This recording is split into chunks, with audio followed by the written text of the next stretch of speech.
आप सभी को मेरा नमस्कार।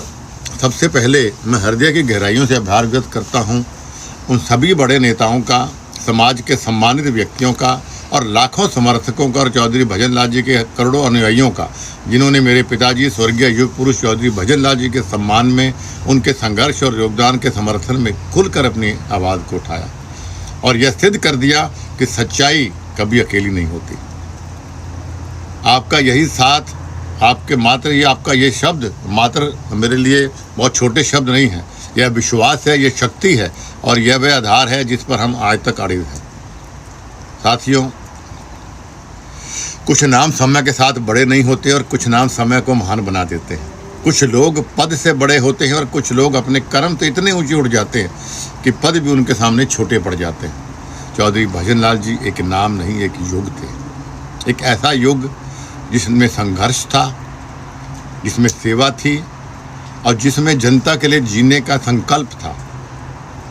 उन्होंने राजनीति नहीं की, उन्होंने जन सेवा की। उन्होंने कभी शोर नहीं किया, लेकिन उनकी आवाज़ आज तक लोगों के लिए गूंजती है, उनका काम गूंजता है। उन्होंने कभी काम का प्रचार नहीं मांगा, लेकिन जनता ने उन्हें सम्मान दिया। कुछ लोग इतिहास पढ़ते हैं, कुछ लोग इतिहास रचते हैं, वो उन्हीं में से थे। उन पर प्रश्न नहीं उठते, ऐसे महान नेताओं से एक उदाहरण दिए जाते हैं। साथियों, मैं आपको यह स्मरण करना चाहता हूँ, इतिहास कोई अफवाह नहीं होती और एक जन नेता की विरासत कोई खिलौना नहीं होता जिसे कोई भी चाहे अपनी सुविधा के अनुसार तोड़ मरोड़ ले। मेरे पिताजी ने अपना संपूर्ण जीवन जनता की सेवा में समर्पित किया। उनका हर कदम दर्ज है, उनका हर निर्णय जनता के हृदयों के अंदर विराजमान है।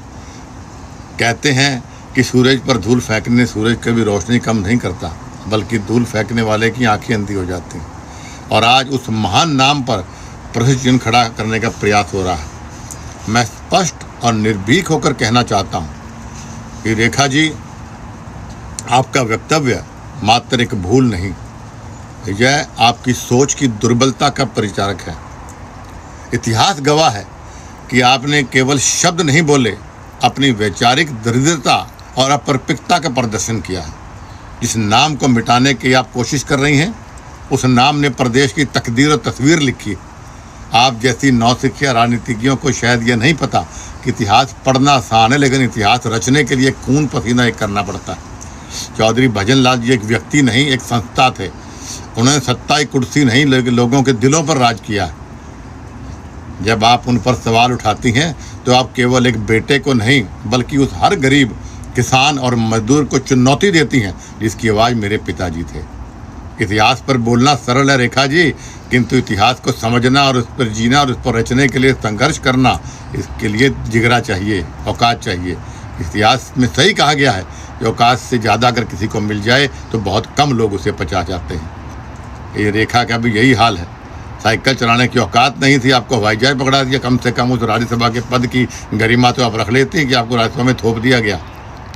यही ऐसी नौसिखिया बात आज प्रदेश के अध्यक्ष ने करी। बड़े खुले शब्द में मैं उस पर निंदा करता हूँ, विरोध करता हूँ इस बात का।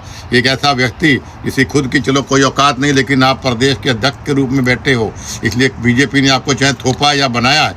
चौधरी भजन लाल जी सम्मानित व्यक्ति को के आगे जी या चौधरी लगाना उसे समझा नहीं आपने। कैथल में आप जाके बोलते हो कि ये उनके उस लुगाई का व्यक्तिगत बीजेपी का कोई लेना नहीं है, और यहाँ आप कहते हो कोई भजन लाल जी के बारे में बोला ही नहीं और कोई जी नहीं, चौधरी नहीं। ये आपकी औकात है, ये आपकी हैसियत है, आपको भूलना नहीं चाहिए। आज आपकी सरकार पर बनी तो कुलदीप बिश्नोई की वजह सरकार सत्ता पर आप पहुँचे थे। 3 बार सरकार आपकी बनी, 3 में से 2 बार सरकार बनाने में कुलदीप बिश्नोई का योगदान है। बीजेपी को जानता कौन था पहले? आपको मेरे गठबंधन की वजह से, मेरी वजह से आपकी सरकार बनी। कम से कम उसका तो आप एहसान रख लेते। और इस बार भी 7.5% वोट हरियाणा प्रदेश में जो मेरा व्यक्तिगत वोट है चौधरी भजन लाल जी का, वो पूरा का पूरा वोट मैंने आपके ओर ट्रांसफ़र कराया। मेरा वोट साइलेंट है, वरना तीसरी बार सरकार बन जाती। और चौथी बार सरकार ऐसे घमंड में नहीं बनेगी आपकी। आपको बड़े नेताओं को, संघर्षशील लोगों को, जनता के काम को, जनता को साथ लेके चलना पड़ेगा। इस प्रकार बड़े नेताओं की अगर आप बेइज्जती करेंगे तो जनता की बात को भूलती नहीं, ना हम भूलने देंगे। मैं आपको स्पष्ट शब्दों में कहना चाहता हूं कि मुझे मजबूर मत करिए आप लोग कि मैं कोई ऐसा कदम उठाऊं कि आपको दोबारा अर्थ से फर्श पर लेकर आ जाऊं। मैं भारतीय जनता पार्टी का एक अनुशासित सिपाही हूँ, इसलिए आपको ये चुनौती दे रहा हूँ, वरना कदम उठा चुका होता मैं, लेकिन आपको चुनौती दे रहा हूँ और आपको अवगत करवा रहा हूँ कि तुरंत प्रभाव से आप उस रेखा से माफ़ी मंगवाइए और मोहन लाल बड़ौली जी को बोलिए कि चौधरी भजन लाल जी का नाम सम्मान से ले और जो सही है वो सही बात करे। तुरंत प्रभाव से या तो वो रेखा माफ़ी मांगे और या चौधरी भजन लाल या इसको आप नोटिस जारी करिए, वरना ये मामला यहाँ तक सीमित नहीं रहेगा। और मैं फिर दोहराना चाहता हूँ कि मुझे आप मजबूर मत करिए कि मैं वही पुराना बब्बर शेर हूँ। शेर को आप पिंजरे में रख सकते हैं, लेकिन शेर के नज़दीक जाने के हाथ लगाने की हिम्मत कोई कर सकता नहीं है। कुलदीप बिश्नोई आज भी वही बब्बर शेर है जो पुराने ज़माने के अंदर था। एक बार पुनः मैं तमाम मेरे साथियों का और तमाम उन वरिष्ठ नेताओं का हाथ जोड़ के मैं आभार व्यक्त करता हूँ जिन्होंने आज भी चौधरी भजन लाल जी का सम्मान अपने शब्दों के रूप में किया, चाहे वो मुझे टेलीफोन करके किया हो या आपने सोशल मीडिया पर लिख कर किया हो। मैं दिल की गहराइयों से सभी का सम्मान करता हूँ। आपका बहुत बहुत धन्यवाद। नमस्कार।